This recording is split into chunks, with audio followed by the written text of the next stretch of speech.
2008년 4월 29일 MBC PD수첩은 미국산 쇠고기를 먹으면 광우병에 걸릴 우려가 있다며 충격적인 뉴스를 보도하였다. 현장을 폭로했던 이른바 다우너 동영상.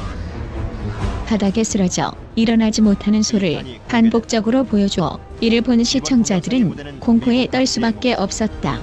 여기저기 방치된 병든 다른 언론사들도 일제히 같은 내용을 톱으로 보도하였다.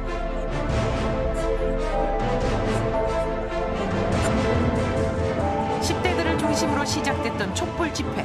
놀란 시청자들은 미국산 소고기를 수입하지 말라고 촛불을 들고 광화문 앞에 모였다.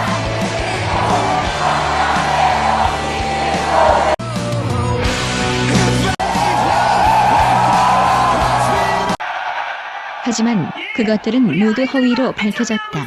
지금 미국에는 10년 동안 광우병 걸린 소가 한 마리도 없습니다. 사람은 말할 것도 없고요. 또 250만 우리 형제 자매들이 교포들이 거기 살고 있는데 미국 내에서는 광우병 환자는 단 한 사람도 나오지 않았다. 그리고 광우병에 걸렸다던 소는 알고 보니 우유를 다 빼먹은 수명이 다한 폐사 직전의 젖소임이 밝혀졌다. 어처구니 없는 광화문의 광란은 그렇게 끝이 났다. 이런 엄청난 국가적 환란을 초래한 언론사들은 아무런 처벌도 받지 않았다. 달랑 MBC에서 발표한 정정보도문만이 전부였다. 2002년 12월에 치러진 16대 대통령 선거에서 언론들은 또 무슨 짓을 저질렀나. 이른바 김대엽 병풍 사건이라고 불리우는 이회창 후보 아들의 병역비리 의혹은 오마이뉴스의 보도를 시발로 각 언론사들을 통해 사실 확인도 없이 급격히 확산되었다. 당시 노무현과 박빙의 차이로 경합을 이루던 이회창 후보는 치명적인 타격을 입은 채 선거는 치러졌다.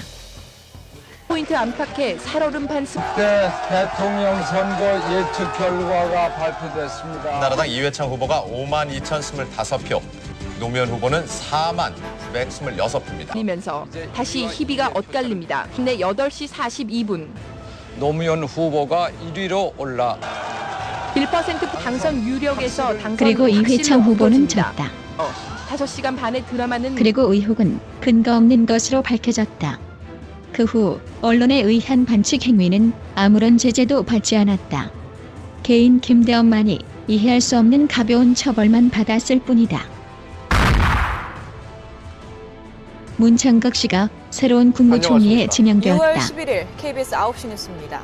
오늘 9시 뉴스는 문창극 국무총리 후보자에 대한 이때 검증 보도로 총리 지명자에게 언론들은 무슨 짓을 했을까? 문창극 후보자가 교회 강연에서 일제의 식민 지배와 이어진 남북 분단이 하나님의 뜻이란 취지의 발언을 한 사실이 확인됐습니다. 문 후보자의 역사 인식을 엿볼 수 있는 강연인데 파문이 예상됩니다. 홍성희 기자가 단독 보도합니다. 지난 2011년 자신이 장로로 있는 교회에서 특강에 나선 문창극 총리 후보자. 근현대 역사가 주된 주제입니다. 하나님은 왜 이 나라를 일본한테 이렇게 당하게 식민지로 만들었습니까? 라고 우리가 항의할 수 있겠지. 속으로. 하나님의 뜻이 있는 거야. 우리한테 너희들은 2조 500년 허송세월을 보낸 민족이다. 너희들은 시련이 필요하다. 한국 기독교의 역사를 강연하던 문창 앞뒤 다 잘라내고 나쁘게 들리는 대목만 골라 편집한 영상. 조선민족의 상징은 아까 말씀드렸지만 게으른 거야. 게으르고 자립심이 부족하고 남한테 신세지고 이게 아주 우리 민족의 아주 그냥 하여튼 DNA로 남아 있었던 거야. 하지만 다른 부분을 연결하여 들어보면 뜻은 180도 달라진다. 어떻게 살아? 그랬더니 연해주에 살고 있는 조선 사람들을 가보니까 깜짝 놀란 거야. 아니, 조선에서는 그렇게 더럽고, 그렇게 게을르고, 그렇게 아주 그냥 하루 삼류민족 그냥 원시인 같은 삶을 사는 조선민족이 연해주에 사는 조선민족은 얼마나 깨끗한지 몰라요. 집을 반듯하게 짓고 거기서 열심히 일을 하고 러시아 사람보다 훨씬 더 잘 살고 훨씬 더 깨끗하게 산다. 야, 조선민족이 이런 민족이냐? 참 놀랬다.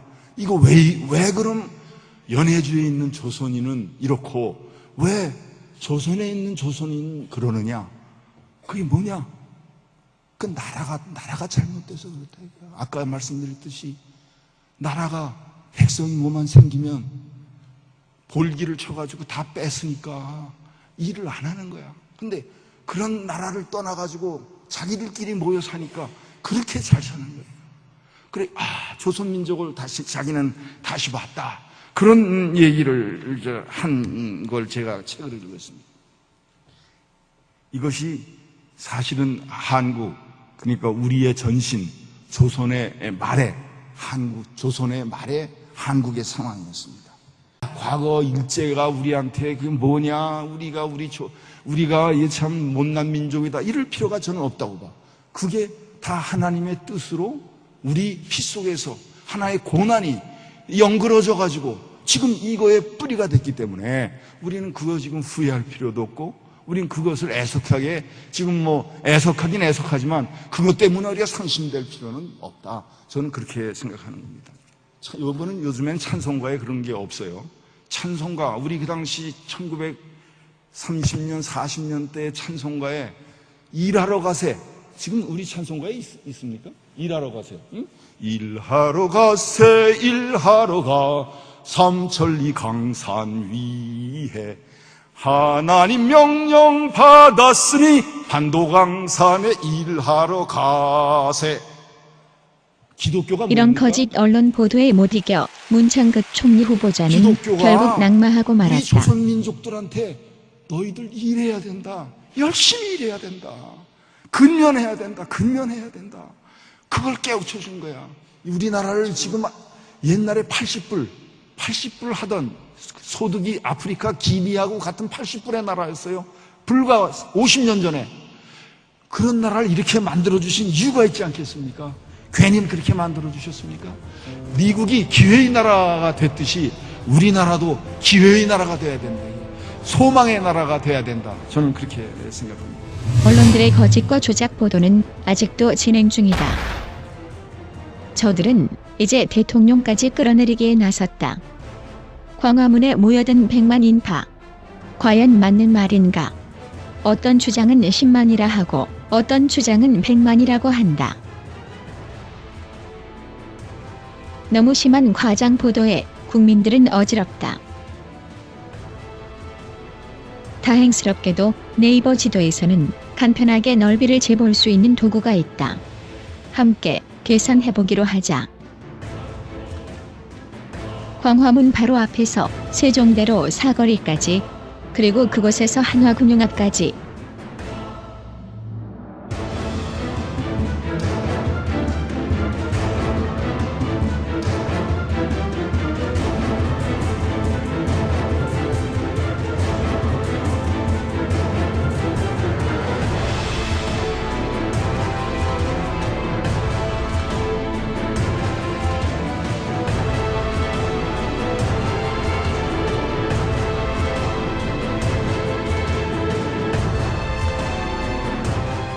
그리고 더하여 시청 앞 서울광장.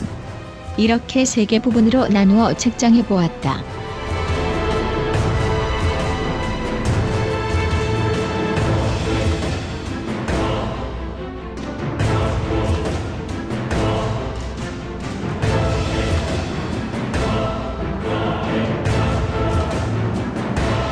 삼 개소를 모두 합하면 10만 1,500평방미터가 된다. 만일 1평방미터에 한 사람씩 선다면 약 10만 명이 모일 수 있다. 그러나 성인 어깨 넓이는 적어도 50cm 이상은 되므로 1m 안에 2명까지는 설 수 있다고 본다. 그렇다면 20만 명 정도가 가장 근접한 최고 가능 문제 민원이 아닐까? 그럼에도 불구하고 100만이라니. 도대체 이 땅의 언론들은 무엇을 위하여 이따위 거짓말을 반복하여 남발하는가? 언론들은 어떤 거짓말을 해도 언론의 자유를 이유로 그에 합당한 아무런 처벌도 받지 않는다는 의식 때문인가? 지금도 마구마구 쏟아내는 의혹과 거짓과 미확인 루머들을 보시라. 한 개인에게 덮어씌우기 위한 유치하기 짝이 없는 이 수많은 언어들을 과연 믿으란 말인가?